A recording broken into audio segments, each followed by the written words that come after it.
Hey guys, welcome to She Can Draw, art by Lindsay. I'm Lindsay. So today, we're going to be talking about getting my Copic markers, or Copic, depending on where you're at, into a color chart.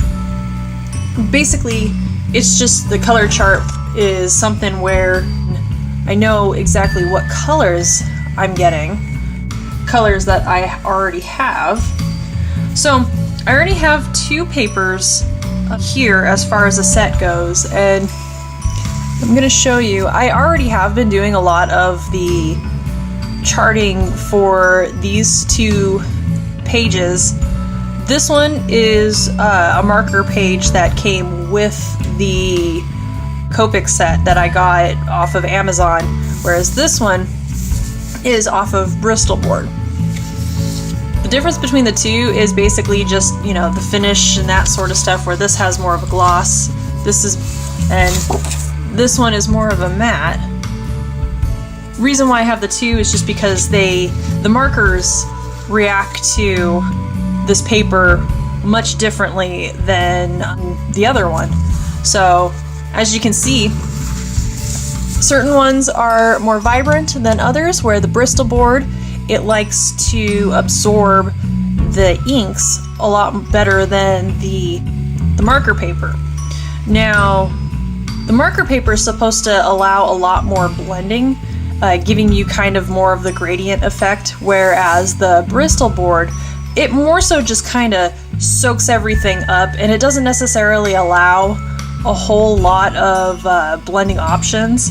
So, that said, as you can see, I already have this already laid out, but there's a method for my madness, because I ended up getting a new sheet of paper, and this paper is actually something that has been recommended from a lot of artists out there who do a lot of Copic markers and stuff, and this is called the Express It Blending Card.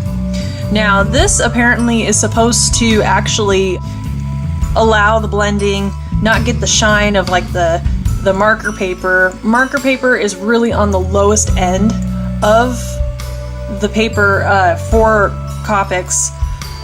Basically, at this point, we're going to lay this out and have some fun with it. Oh, one more thing too, because I did forget. The reason why I have both Bristol and the marker paper is just because one has it more vibrant than the others. A really good example would be with my BVs, where my lighter shades of BVs show up a lot more than these ones, but with this it allows more layering. It kind of gives you the subtle color, kind of makes it vibrant. It could be a better approach than actually using the colorless blender. So we get on to the page of this bad boy. Now, it's not necessarily showing everything in the shot, so I'll have to make some adjustments, because I do actually have this guy down here. Everything else is more so up above, so no worries on that. So let's get started. So basically, what I'm going to start doing is get all these colors out and just start laying them down. This way, it's a good way for me to see how the markers react to the paper, and it also lets me know on which ones I have and which ones I don't have. So, time to get started.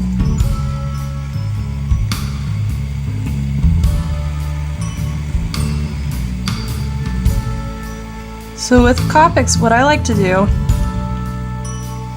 is kind of get like the vibrancy of the actual paper. Let's actually get the vibrancy of the color on the paper. Some people like to chart using just one swipe, and I think, I mean, it's nice, but you don't really get the full color effect. So putting down multiple layers is good for this.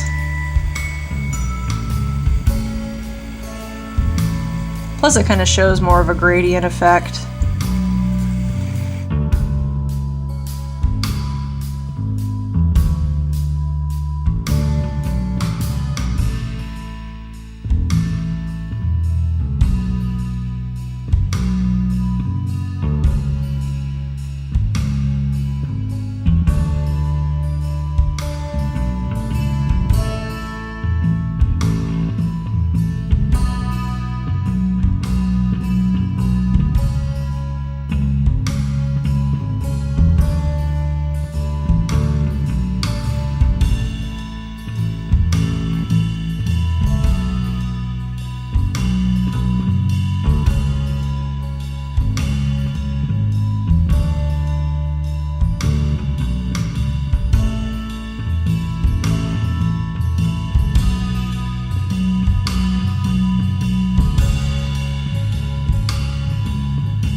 This is the color set that I have so far.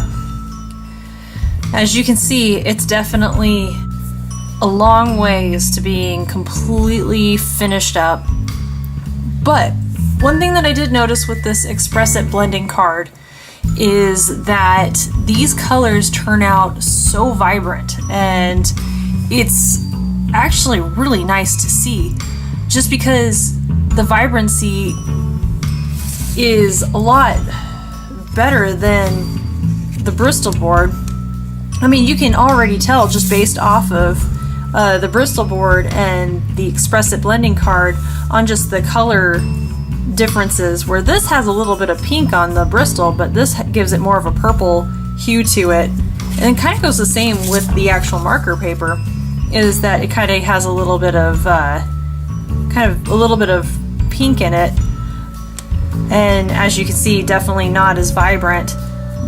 It is a high recommendation to get this type of paper. You can get it on Amazon, Dick Blick. You might be able to find it at Michael's, at Hobby Lobby, or your local art store. Just kind of ask and see what they have available.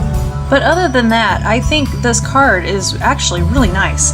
So I think when it comes to doing a lot of artwork, I think I may end up using this type of blending card just because of the vibrancy of the colors.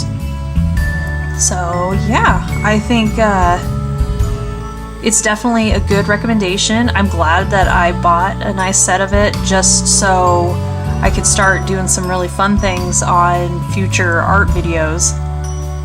So thanks for watching. I will see you guys later.